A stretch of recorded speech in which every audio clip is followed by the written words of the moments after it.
Buen día. Nuestro equipo de trabajo en el desarrollo de la actividad número 1 del componente de justicia transicional, que refiere específicamente a la elaboración de un video o podcast sobre la caracterización de elementos constitutivos de la justicia transicional a través del análisis de un informe de relatoría especial sobre la promoción a la verdad, la justicia, la reparación y las garantías de no repetición. Hemos escogido específicamente el informe del relator Fabián Salvioli, que se refiere a la experiencia práctica en programas de reparación nacional. Frente a este elemento estructural de la justicia transicional, quisiera primero hacer unas precisiones conceptuales, entendiendo que la reparación dentro de la justicia transicional es uno de los componentes más importantes, en el sentido de que encierra el marco de reparar los daños, resarcir las cosas, los daños causados a su estado anterior y garantizar la no repetición, es decir, en el sentido en que haya una reparación eficiente, podemos garantizar que las víctimas no puedan ingresar a nuevas violaciones de derechos humanos o en otro contexto cortar esas violaciones de derechos humanos que pueda que no hayan cesado al momento. El concepto propiamente lo define el libro de Justicia Transicional y Procesos de Paz como una prerrogativa de compensación que reciben las víctimas por todos los daños y perjuicios sufridos, pero Ardila en 2006, dentro del la misma obra, resalta esta, que no debe ser entendida solamente como un componente de reparación de daños en términos económicos, sino que estaba mucho más allá y encierra otros componentes que son como la rehabilitación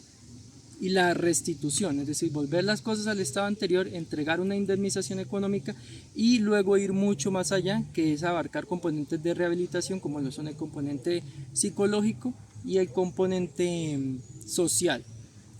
Hecha estas precisiones, quisiera también resaltar algunas características de la reparación, y es que estas no son un simple mecanismo de intercambio, sino que están directamente relacionadas con los demás elementos de la justicia transicional, que la contribución a la reparación no significa que se deba escoger entre los demás elementos, es decir, que si se repara no hay justicia, o que si hay justicia y se repara no hay verdad. Lo que tenemos claridad es que todos esos elementos de la justicia se interpretan de manera holística.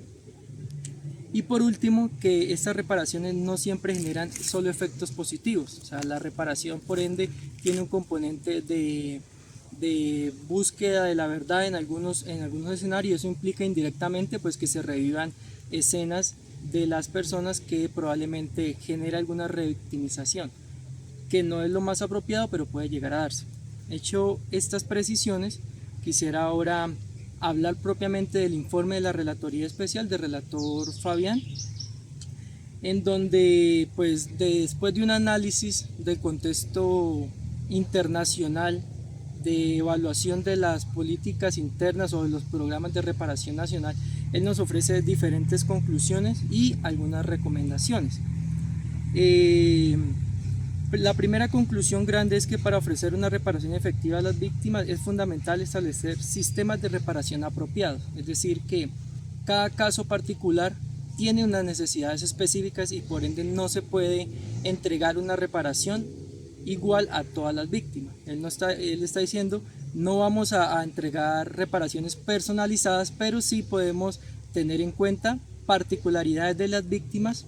teniendo en cuenta, por ejemplo, factores como el tipo de violencia que sufrió, y asimismo entregar una reparación a esta víctima con base en la necesidad particular de las víctimas. Por ejemplo, víctimas, familias de personas dadas por desaparecidas, víctimas como por ejemplo de violencia sexual, claramente tienen unos componentes de reparación muy diferentes, y a eso hace referencia esta conclusión que él saca tras el análisis que hace a los diferentes programas de reparación a nivel internacional. El segundo es establecer un registro completo de las víctimas antes de formulación de un programa de reparación. ¿Por qué es importante esto? Porque establecer el universo de víctimas a través del registro permitirá establecer cuánto vale la reparación de ese universo de víctimas y cuáles son las cualidades de ese universo de víctimas para así diseñar el programa propiamente las necesidades tanto económicas como necesidades de rehabilitación que puedan llegar a necesitar ese tipo de víctimas. Por último, están otras recomendaciones que se refieren a la situación de vulnerabilidad de cierta población, la rehabilitación efectiva y oportuna, es decir, que el componente de reparación no tiene que hacer referencia solamente a indemnización, sino que hay otros componentes como el de rehabilitación que se refiere a la atención social y psicológica de la víctima. Hay una atención especial de reparación para víctimas de violencia sexual y hay un papel muy importante que juegan las organizaciones de la sociedad civil en la identificación de las víctimas y en la forma en la que se puede llegar a ellas para formular un programa realmente íntegro, teniendo en cuenta que el Estado para la formulación de estos programas requiere totalmente la consulta de las víctimas en todo el proceso tanto de formulación como de aplicación para tener un programa realmente reparador.